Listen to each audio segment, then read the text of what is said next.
Hello, everybody. I'm Mark, And I'm Rob. and today we're going to talk about the NFL draft. Going to talk about the Atlanta Falcons doing a strange thing with drafting a quarterback after signing a free agent.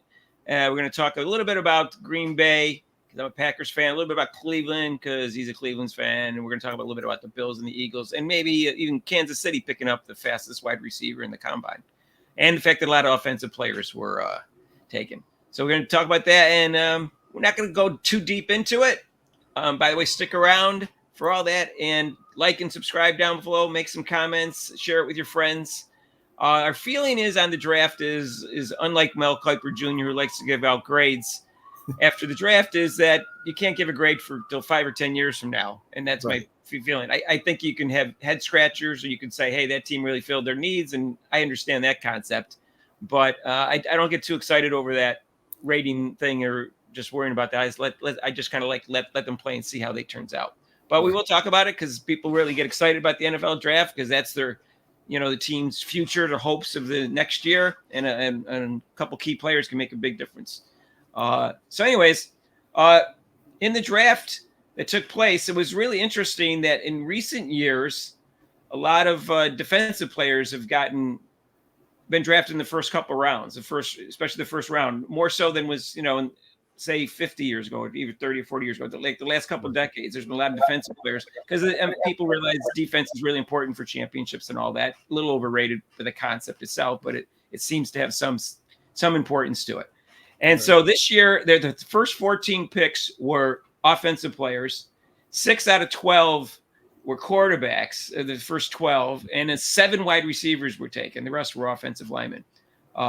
So no running backs were in the first round, which is really amazing that there were so many offensive players, but no running backs in the first round. A number of them were in the second round. I forget how many. What do you think about that, Rob? That there were so many offensive players selected this year, and that previously in the last couple of decades, the trend has been more defensive players that people were drafting. I think it's because that now the teams are more offensive oriented. That they want to get players to make an impact right away to help with the offense, and defense has become secondary.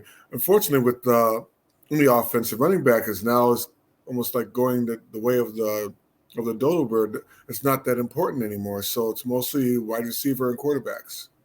People say it's not that important anymore, but then every time you watch a game, all the announcers do is emphasize about the balance that you need to set up the passing for the offense. So is it really not? Is it maybe are they underrating the running back right now? I think they are. Well, I mean, just to look at my Browns when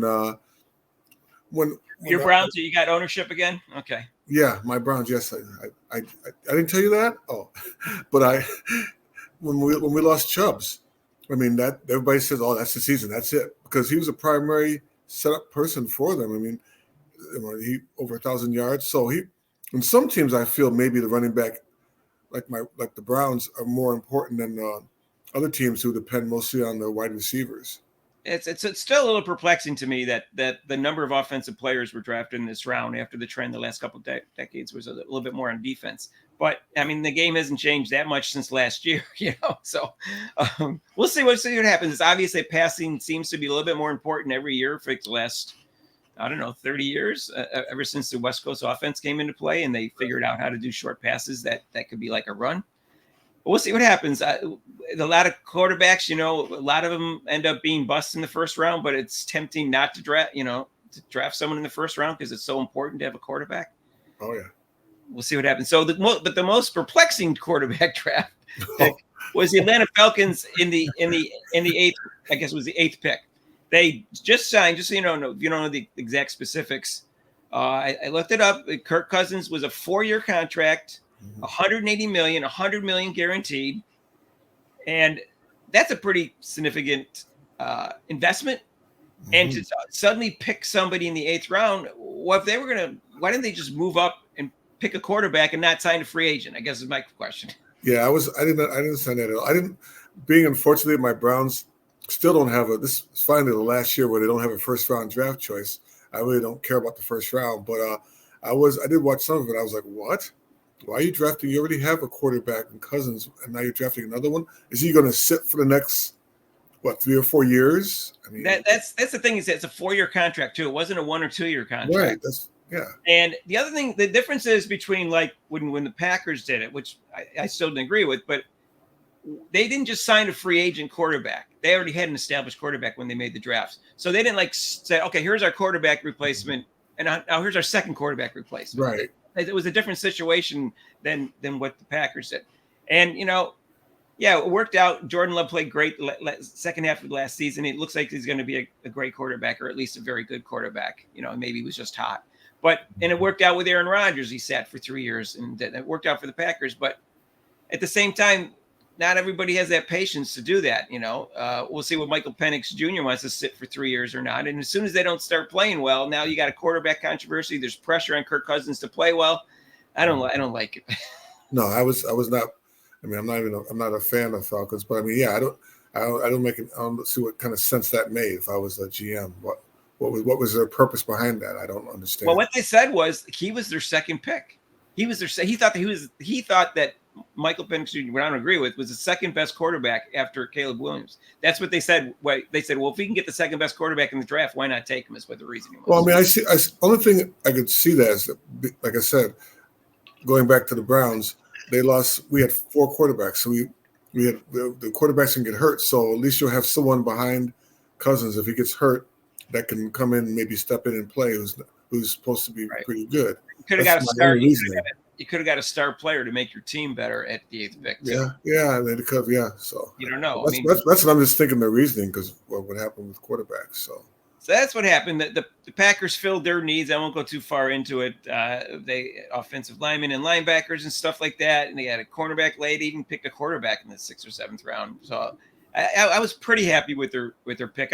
I would have picked a cornerback earlier, but they're pretty solid at cornerback. But they did pick offensive linemen up and linebackers. That was their weakness, stopping the run, and they can always want to protect a young quarterback. The Bills had a lot of needs because they lost a lot of players to free agency, and they lost 2. They traded 1 receiver, right? Diggs, and they lost the other Gabe Davis. I guess they lost him to free agency. So they picked up some receivers and some defensive players that they needed to fill out. So that I don't know. I don't have a lot of confidence in the Bills for this particular year. So we'll see what happens. They lost too many players, I think. The Eagles got a good quarterback, and they picked up some good players. Yeah. And I think they had a nice draft, but those are the teams that I like. So that's all. I don't anything about the draft. Anything else you want to say about? With Cleveland, like I said, they didn't have a first round draft choice, but they picked up a linebacker at Ohio State, and then they picked up an offensive lineman out of Michigan. And now, talk about irony. Michael Hall, the linebacker Hall Jr. for Ohio State, and the OT Zach Zinter. Hall is the one who put him out for the rest of the season when they played. He broke his leg, but I mean, he got blocked into Zinter and broke his leg, and now they're both on the same team. So I don't know how I'd feel if I'm like, oh, hey, aren't you're the guy that broke my leg, huh? Oh, okay. Hey, buddy. Hey. Kansas City picked up 2 fast receivers. That's all we need is oh, yeah. Mahomes to have some more targets to throw to. I don't know if they're going to, which one's going to be a breakout star, but they definitely, it was amazing. They won Super Bowl 2 years in a row, but they had trouble throwing downfield when they weren't throwing to Kelsey. So we'll see what happens. That makes them more dangerous. We'll find out. I don't know what's going to happen. If that makes them like a shoe-in for next year, who knows? Las Vegas will have to not. Kelsey's got a big contract. Still not as much money as his girlfriend, future wife, but he's going to be making big money. Yeah, he did get a new contract just yesterday, I think, right? It's extension. So Kelsey's set there for the next few years. And we'll see what happens. We'll see who benefits from that. And I think the most interesting thing is how good is Caleb Williams going to be? And people are a little concerned because he was photographed in a dress and he had the fingernails painted and a phone that kind of looked pink or violet, whatever you want to call it. We'll see. But he seemed like the best quarterback coming out. I think so.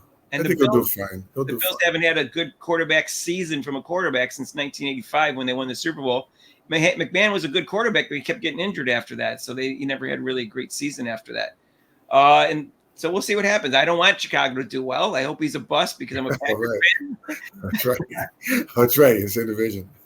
Minnesota, we'll see. We'll see who's the best team to do. I have to worry about Detroit, if as a Packers fan, because they were good last year and they have a good young team, and I like their coach. I have to admit, I like their coach. So I'm in the AFC Central, so I have Cincinnati, Pittsburgh, and Baltimore, so I got worries too.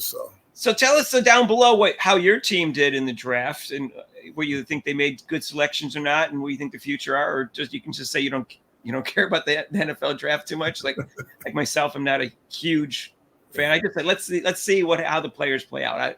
I can't get excited about players when I don't know how good they're going to play in the NFL. So so anyways, that's our NFL draft roundup. We'll do more on the NFL when the season becomes closer. Maybe we'll do some shorts on the NFL. But right now we're going to be concentrating on basketball. So don't expect a lot of football videos until football season. All right. And I'm a big football fan, so don't worry. You get a lot of football videos come the fall. All right. Peace out. All right. Take care.